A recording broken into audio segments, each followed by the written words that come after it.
The Kilifi County Assembly Ad Hoc Committee has recommended that relevant authorities to take appropriate action to institute disciplinary measures against all the government officials whose acts aided in the Shakahola massacre. While presenting their report to the Senate Committee on Shakahola, the Kilifi County Assembly Ad Hoc Committee noted that most of the affected families were not indigenous members of Kilifi County. As Tess Njenga now reports, the committee also recommended that the government comes up with a regulatory body to oversee the registration and conduct of religious institutions.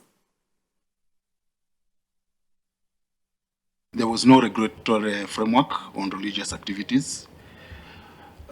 There was also abuse of freedom of worship from the Article 32 of our Constitution. 4 months since the commencement of the investigation on deaths that occurred at the Chakama Ranch in Shakahola, the number of deaths from the starvation cult is still on the increase. While presenting their findings and recommendations to the Senate Committee on Shakahola, chaired by Tana River Senator Danstan Mungatana, on the matter, the County Assembly of Kilifi Ad Hoc Committee suggested that the bodies that continue to be exhumed are part of the 613 people reported missing or unaccounted by intelligence reports. They have asked the national government to establish a police station at Shakahola and also a memorial center to bury bodies rejected by their families. Memorial Park at Shakahola, not only for the display of the names of the victims, but also burial of the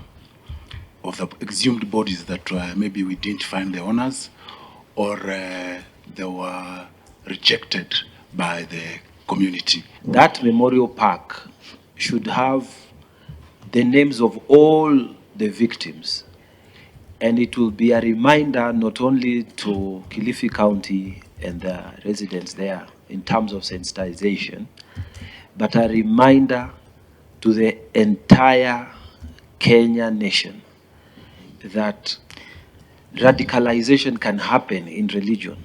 The County Assembly of Kilifi Ad Hoc Committee has further recommended that relevant authorities such as EACC, IPOA, ODPP, the Judicial Service Commission, among others, take appropriate action to institute disciplinary measures to all the government officials whose acts aided in the Shakahola massacre. Most of these victims did come from Kilifi County. A big percentage came from upcountry, and we believe there are some people who are helping Mackenzie in bringing in these victims.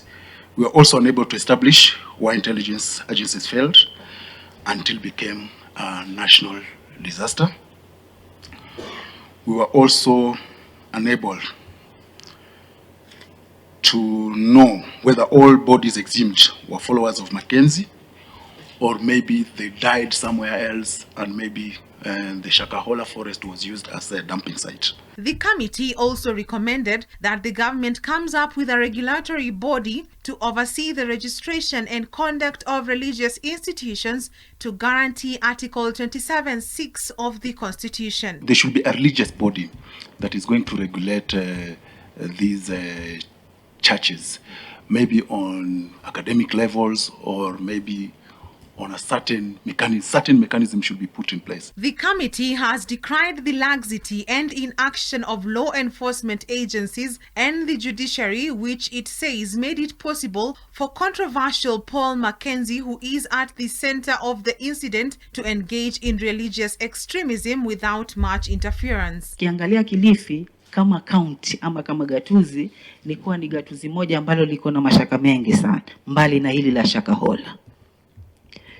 Mwanzo masuala ya njaa, umaskini umekithiri, na unajua ule umaskini ndio pia ukiangalia kwa undani utapata ni sababu mojawapo ambayo inafanya hawa watu wetu kuweza kupatikana kirahisi sana.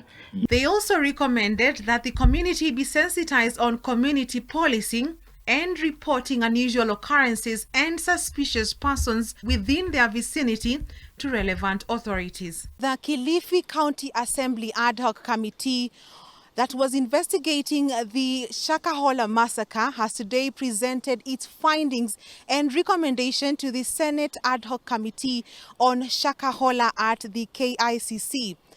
Among the key recommendations from the committee is that an extensive mass of land needs to be allocated to a memorial site at Chakama Ranch, lest we forget what happened in Shakahola. Reporting for Hope TV Newswatch from KICC Nairobi, I'm Tess Njenga.